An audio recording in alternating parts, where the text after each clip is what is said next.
Sir ఇరాన్‌కి, ఇజ్రాయెల్‌కి మధ్య ఒక యుద్ధ వాతావరణం అయితే నెలకొంది సార్. అటు ఇరాన్, ఇజ్రాయెల్ పైన దాడి చేయడం చూసాము.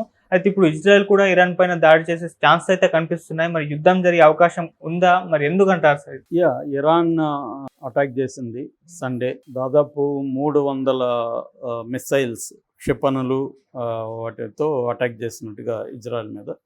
అయితే ఇది ఫస్ట్ టైం అనమాట. అంటే ఇరాన్కి, ఇజ్రాయెల్కి ఎప్పటి నుంచో గొడవలు ఉన్నాయి. 1979లో ఇరాన్లో ఇస్లామిక్ రెవల్యూషన్ వచ్చినాక ఇస్లామిక్ గవర్నమెంట్ అక్కడ ఏర్పడింది. సో అప్పటి నుంచి కూడా అయతుల్లా ఖొమైనీ ఆయన అధ్యక్షుడిగా ఉన్నాడు. సో అప్పటి నుంచి కూడా ఇజ్రాయెల్ని తుడిచిపెట్టడమే తమ లక్ష్యంగా ఇరాన్ డిక్లేర్ చేసింది. ఎందుకంటే ఇజ్రాయెల్ అనేది ఆ ప్రాంతంలో, మిడిల్ ఏషియాలో అరబ్బులకు శత్రువుగా ఉంది. ముఖ్యంగా పాలస్తీనా ప్రజలను అది ఒక జైలుగా మార్చేసింది పాలస్తీనాని అనేది ప్రధానంగా ఉంది. సో ఈ రెండు దేశాల మధ్య ప్రాక్సీ వార్ జరుగుతుంది. ఈ రెండు దేశాలు కూడా బలమైనవే. నిజానికి ఇజ్రాయెల్ జనాభా పరంగా చూసుకున్నప్పుడు 1 కోటి పాపులేషన్ కూడా లేదు. కానీ ఇరాన్ ఏమో దాదాపు 9 కోట్ల పాపులేషన్ ఉంది. కానీ మిలిటరీ పరంగా తీసుకున్నప్పుడు ముఖ్యంగా ఎయిర్ వార్ఫేర్ అంటే ఆకాశంలో యుద్ధం సంబంధించిన దానికి ఫ్లైట్స్ కానీ, దానికి సంబంధించిన టెక్నాలజీ కానీ ఇజ్రాయెల్ దగ్గర చాలా స్ట్రాంగ్గా ఉంది. సైన్యం పరంగా భూతలం లేదా సముద్ర యుద్ధంలో ఇరాన్ గట్టిగానే ఉంది. అట్లాగే అణుబాంబుల విషయానికి వస్తే ఇజ్రాయెల్ దగ్గర ఎక్కువ ఉన్నాయి. న్యూక్లియర్కి సంబంధించి కూడా ఇజ్రాయెల్ దగ్గరే ఉంది.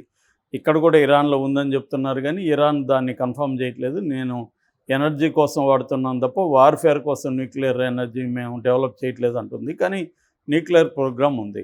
సో ఈ రెండు దేశాల సమస్య కూడా కాదు ఇది.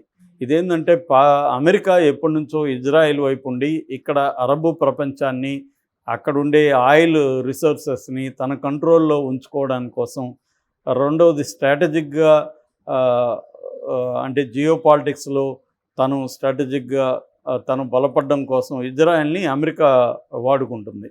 అందుకని ఇజ్రాయెల్కి మిలిటరీ పరంగా కావచ్చు, టెక్నాలజీ పరంగా కావచ్చు అమెరికా సహాయం చేస్తుంది. మరోవైపు జ్యూస్ ప్రపంచవ్యాప్తంగా అనేక రిచ్ పీపుల్ ఉన్నారు. పెద్ద పెద్ద కంపెనీస్ ఓనర్స్ వాళ్ళందరూ కూడా ఫండ్ ఇజ్రాయెల్కి ఇస్తున్నారు.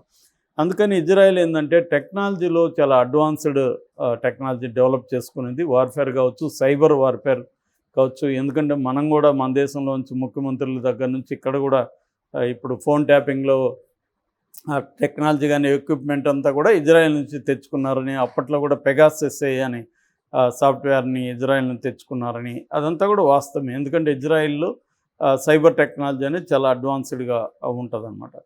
అట్లాగే ఇజ్రాయెల్కి సంబంధించి ఒక ఐరన్ డోమ్ టెక్నాలజీ అనే ఒక దాన్ని డెవలప్ చేసింది. ఐరన్ డోమ్ టెక్నాలజీ అంటే ఏంటంటే శత్రువులు ఇజ్రాయెల్ మీద ఈ రాకెట్ అంటే ముఖ్యంగా మీడియం రేంజ్ మిసైల్స్ కానీ వేసినప్పుడు ఈ ఐరన్ డోమ్ టెక్నాలజీ ఏం చేస్తుందంటే కొన్ని పనులు చేస్తుంది, వాటిని ధ్వంసం చేస్తుంది. ఆ ధ్వంసం చేయడానికి దానికి ఒక ప్రాసెస్ ఉంటుంది. ఫస్ట్ ఏమో డిటెక్షన్ అంటారు. అంటే దానికి పవర్ఫుల్ రాడార్ సిస్టమ్ ఉంటుంది. ఈ ఒక స్కైలోకి రాకముందే, అంటే గగనతలంలోకి రాకముందే ఇది పసిగట్టేస్తుంది. పసిగట్టి దాన్ని ట్రాక్ చేస్తుంది. దాన్ని ఎట్లా వెళ్తూ ఉంది, దాన్ని ట్రెజెక్టరీ అంటారు. ఆ ట్రెజెక్టరీని ట్రాకింగ్ సిస్టమ్ ఉంటుంది అన్నమాట. ట్రాక్ చేస్తుంది. దాని తర్వాత ట్రాక్ చేసి డెసిషన్ మేకింగ్ అంటారు. అంటే ఇది ఎక్కడికి వెళ్తుంది ఏందనేది దీని దగ్గర పవర్ఫుల్ అల్గోరిథమ్స్ ఉంటుంది. అంటే దీని ట్రెజెక్టరీ చూసినప్పుడు ఇది సెన్సిటివ్ ఏరియాల మీద లేకపోతే పాపులేషన్ ఏరియాల మీద పడే అవకాశం ఉందా, లేకపోతే మిలిటరీ బేసుల మీద ఏమైనా పడే అవకాశం ఉందా, ఎక్కడ పడవచ్చు, దీని థ్రెట్ ఏ స్థాయిలో ఉండొచ్చు అనేది అది డెసిషన్ మేకింగ్ అల్గోరిథమ్స్ తీసుకుంటుంది.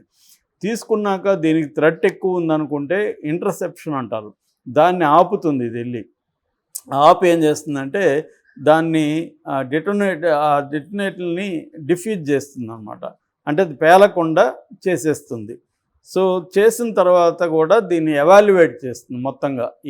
అంటే తన ఫెయిల్యూర్ ఉందా, ఇంకా స్పీడ్గా చేసి ఉండాలా, ఇవన్నీ కూడా సెకండ్స్లో చేయగలిగిన ఒక టెక్నాలజీ దీనికి ఉంటుందన్నమాట. ఇప్పుడు కూడా ఇరాన్ మొన్న దాదాపు అర్లీ మార్నింగ్ సండే 300 క్షిపణుల్ని మిసైల్స్ని మిడ్ రేంజ్ లో రేంజ్ మిసైల్స్ని ప్రయోగించింది. వాటన్నిటిని కూడా 99% ఈ ఐరన్ డోమ్ టెక్నాలజీ ద్వారా. తర్వాత అమెరికా దేనికి హెల్ప్ చేసింది, ఇటు బ్రిటన్ కూడా హెల్ప్ చేశాయి అనమాట. వాళ్ళ సంబంధించిన టెక్నాలజీ వాళ్ళ మనుషులు కూడా ఇక్కడికి వచ్చారు. వాళ్ళ సహాయంతో ఇది నేను దాన్ని తిప్పగొట్టాము అని నెతన్యాహు అనౌన్స్ చేశాడు. అయితే ఇరాన్ ఏముంటుందంటే, మేము మా గోల్ రీచ్ అవడంలో సక్సెస్ అయ్యాము, 2 మిలిటరీ బేసులు ధ్వంసం చేయగలిగాము అని ఇరాన్ ఉంటుంది. అయితే ఇక్కడ ఈ యుద్ధానికి కారణం ఏంటి అనేది మనం ఆల్రెడీ ఒక వీడియోలో చేసాము. యుద్ధానికి బేసిక్గా కారణం ఏంటంటే, ఎప్పటి నుంచో అరబ్బులకి ఇజ్రాయెల్కి మధ్య గొడవలు జరుగుతున్నాయి. సో అరబ్బు ప్రపంచం 2గా చీలిపోయింది. ఒకటేమో ప్రో అమెరికా, ఒకటి యాంటీ అమెరికా.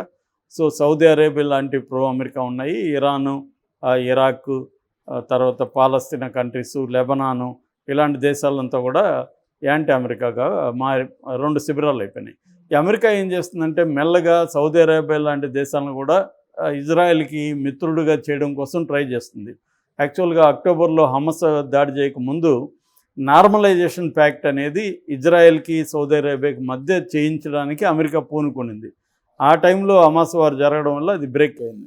ఇరాన్, ఇరాక్ ఇటు కొన్ని అమెరికాకి యాంటీగా ఉన్నవి ప్రాక్సీ వార్ చేస్తున్నాయి. అంటే ఇజ్రాయెల్కి ఇరాన్కి మధ్య ప్రాక్సీ వార్ అంటారు. ప్రాక్సీ వార్ అంటే ప్రచ్ఛన్న యుద్ధం, డైరెక్ట్గా యుద్ధం చేయకుండా ఇజ్రాయెల్ ఏం చేస్తుందంటే అసాసినేషన్ టీమ్స్ని ఫామ్ చేసి ఇరాన్లోకి వెళ్ళి వాళ్ళు కొంతమంది మిలిటరీ ఆఫీసర్ని, అక్కడ ఇరానియన్ ఇంటెలిజెన్స్ వాళ్ళని, లేకపోతే ఇరాన్లో తలదాచుకున్న రెబల్ గ్రూప్స్ కొన్ని ఉంటాయి, ఆ రెబల్ గ్రూప్స్ని వీళ్ళు పోయి చంపేసి రావడం. వాళ్ళు ఏం చేస్తున్నారంటే, ఈ రెబల్ గ్రూప్స్ ఉన్నాయి, ముజాహిద్దీన్ ఇలాంటి రెబల్ గ్రూప్, హమాస్ కూడా వాళ్ళ సపోర్ట్తోనే ఉంటుంది. ఇరానే హమాస్కి కూడా కంప్లీట్గా ట్రైనింగ్ దగ్గర నుంచి, వెపన్స్ దగ్గర నుంచి అన్నీ సప్లై చేయడం, ట్రైనింగ్ ఇవ్వడం అన్నీ కూడా ఇరానే చేస్తుంది. ఈ గ్రూపుల ద్వారా ఇజ్రాయెల్ని దెబ్బతీయడానికి ఇరాన్ ట్రై చేస్తుంటుంది. ఈ క్రమంలో ఏప్రిల్ 1న సిరియా రాజధాని దమస్కస్లో ఇరానియన్ కాన్సులేట్ మీద ఇజ్రాయెల్ దాడి చేసింది. దాడి చేసి వాళ్ళ టాప్ మిలిటరీ లీడర్ ఉన్నాడు, ఆయనతో సహా 7 మందిని చంపింది. సో మా కాన్సులేట్ మీద వచ్చి దాడి చేస్తే మేము సైలెంట్గా కూర్చోవాలా అని చెప్పి ఇరాను వార్ని డిక్లేర్ చేసింది ఇజ్రాయెల్ మీద. అయితే ఇరాను నిజంగానే వార్ని డిక్లేర్ చేసిందంటే అట్లా కనబడడం లేదు. ఇప్పుడు ప్రయోగించిన క్షిపణులన్నీ కూడా లో ఇంటెన్సిఫైడ్ క్షిపణులు తప్ప సీరియస్ వార్ కోసం చేసింది కాదు. అంటే ఒక హెచ్చరికగా ఇరాన్ చేసినట్టే కనబడుతుంది. అట్లాగే జనావాసాల మీద ప్రయోగించలేదు, ఓన్లీ సైనిక స్థావరాల్ని బేస్ చేసుకునే ప్రయోగించింది. ఇరాన్కి కూడా తెలుసు వీటన్నిటినీ వాళ్ళు గాల్లోనే ధ్వంసం చేసేస్తారని కూడా తెలుసు. సో ఇరాన్ ఏంటంటే సింబాలిక్గా తన ప్రతిఘటనను తెలియజేయదలుచుకుంది.